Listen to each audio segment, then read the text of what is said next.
Hey everybody, this is Joel Toppin. I got a new game in the mail here from GMT. This is Mr. Madison's War, the Incredible War of 1812. Game design is by Gilbert Collins, and the cover art's just fantastic. It's some paintings by, looks like Peter Rindlisbacher, and great artwork. I love the cover art. Let's go ahead and take a look inside the box at the components. We have a sign sheet here, so shows who packed the game.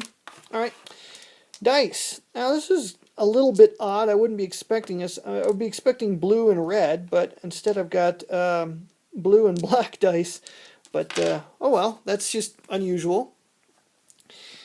Looks like we got 2 packs of cards. One pack here is for let's see. Well, you know what? I don't know enough about the game to comment, but I'm thinking that maybe one deck is for a certain year and other deck is for a different year. That seems to make sense. Anyways, 2 packs of cards here. And the card artwork looks really nice, by the way. They just feel really nice. We'll go ahead and take a closer look at those in just a moment.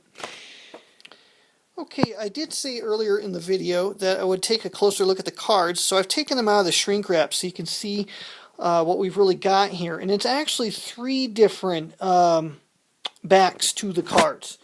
So let's see what we got here. We have the 1812 cards, we have the 1813 cards, and then we have the 1814 to 15 cards. So that's what you're going to end up here with the 3 different backs. So the 3 different decks is for the different years. As far as how well they're illustrated quite nicely. The stock is nice, but it's not as thick as the Andean Abyss cards. So I don't know if it was a different printer or what, but I mean they feel nice. They feel more shuffleable. If you don't like to use card sleeves, you're going to really like these. These are going to shuffle really nice. The Andean Abyss cards are a little on the thick side, and so sometimes they don't shuffle so well if you prefer the traditional way of shuffling them. If you have card sleeves, you know, they obviously work well there. So that's what we've got going on here. And again, the card artwork looks fantastic. And just to give you a little bit more insight in the game, it looks like there is a deck for each year. And we have a rule book here. Always nice to find a rule book inside the game. It's on the glossy style paper. So again, I prefer the semi-gloss, but this is really nice. Appears to be nicely illustrated, full color all the way through. Here you got your credits on the back. And weighing in at 24 pages, including the back cover, and a nice index is included. So the actual body of rules does not exceed 21 pages? Yeah, 21 pages, and that's the core rules there for you. So it doesn't look to be all that lengthy of a rule book.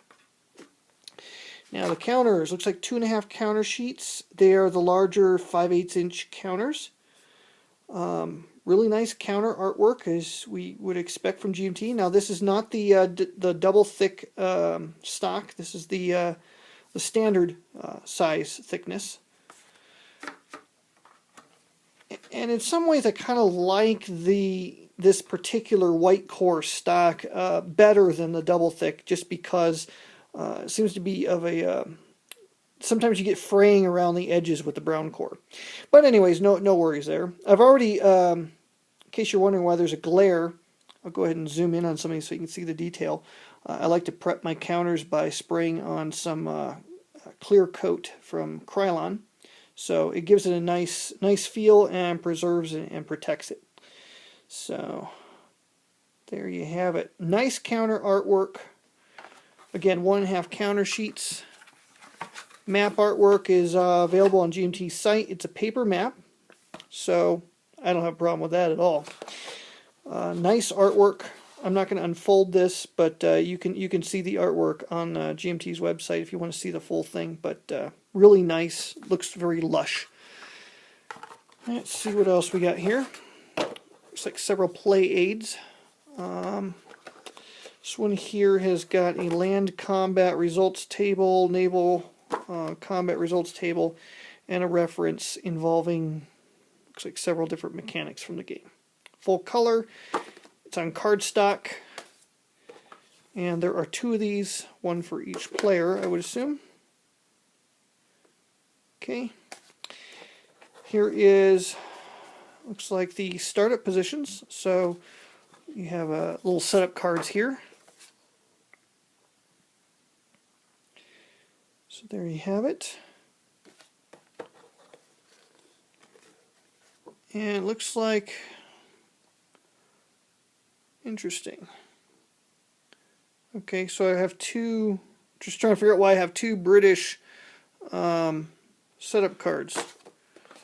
I wouldn't think I would need it. They appear to be identical.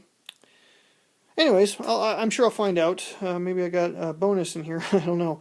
And then it looks like I've got 2 for the Americans. And again, they do appear to be identical. Very nice. They're laid out really, really nice. And this is, again, cardstock.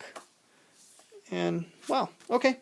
So it looks like I got 2 of each. And I'm not sure exactly why that would be. But it may, again, just be a mistake, a collating mistake.